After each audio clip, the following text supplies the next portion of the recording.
मोदी जी का नारा है अनपढ़ रहेगा इंडिया तभी तो अंधभक्त बनेगा इंडिया। तो अंधभक्त बनाना है देश में, तो इसलिए अनपढ़ रखना जरूरी है। आरक्षण का हक है समाज के दलित, शोषित, वंचित, SC, ST, OBC को, वो भी मारा जा रहा है।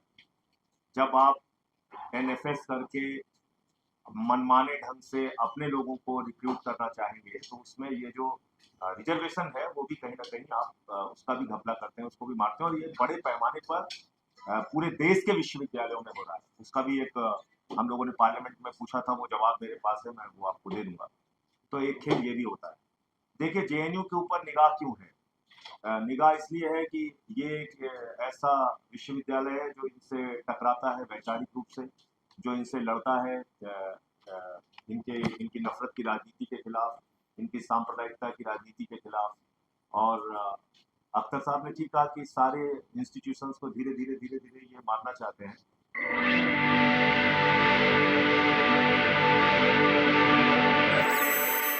मनमाने ढंग से रिक्रूटमेंट कर रही हैं और सारे नियम, कानून, एक्ट में लिखी हुई बातों को ताक पे रख के ये सब कुछ किया जा रहा है। और करीब करीब 210 रिक्रूटमेंट की बात वो बता रहे थे कि पिछले कुछ सालों में वाइस चांसलर के द्वारा की गई है। इसमें एक बात और है कि जब ये सारा खेल होता है तो इसके साथ साथ जो आरक्षण का हक है समाज के दलित, शोषित, वंचित, SC, ST, OBC को, वो भी मारा जा रहा है। जब आप NFS करके मनमाने ढंग से अपने लोगों को रिक्रूट करना चाहेंगे तो उसमें ये जो रिजर्वेशन है वो भी कहीं ना कहीं आप उसका भी घपला करते हैं, उसको भी मारते हैं। और ये बड़े पैमाने पर पूरे देश के विश्वविद्यालयों में हो रहा है। उसका भी एक हम लोगों ने पार्लियामेंट में पूछा था, वो जवाब मेरे पास है, मैं वो आपको दे दूंगा। तो एक खेल ये भी होता है। देखिए, JNU के ऊपर निगाह क्यों है?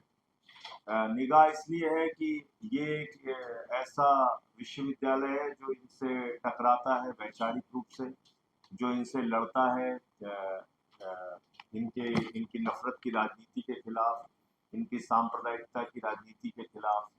और अख्तर साहब ने ठीक कहा कि सारे इंस्टीट्यूशंस को धीरे धीरे ये मारना चाहते हैं।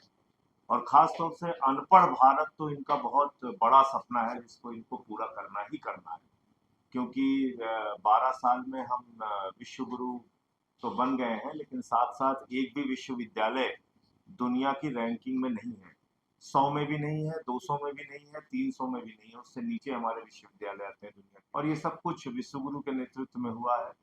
तो एक अनपढ़ भारत बनाने का, एक नफरत भरा माहौल बनाने का भारत तभी बनेगा और वो सपना तभी भारतीय जनता पार्टी की सरकार का पूरा होगा जब विश्वविद्यालयों में ऐसे VC बैठेंगे, जब ऐसे रिक्रूटमेंट्स होंगे जो उनके मन मुताबिक है, जब ऐसे विश्वविद्यालयों से वो अपना RSS का एजेंडा चला। तो शाखाओं का भी लगने लगी है आप लोगों के यहाँ।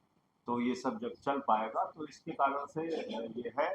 और थोड़ा सा एक शिकायत आपसे जरूर है कि आपने ये प्रेस कॉन्फ्रेंस करने में लेट कर दी, वरना आज अंतिम दिन था, इतने दिन तक पार्लियामेंट चली तो जरूर मैं इसको किसी न किसी तरीके से तो हल्ला गुल्ला करके वहां बोल देता है मामला आपका।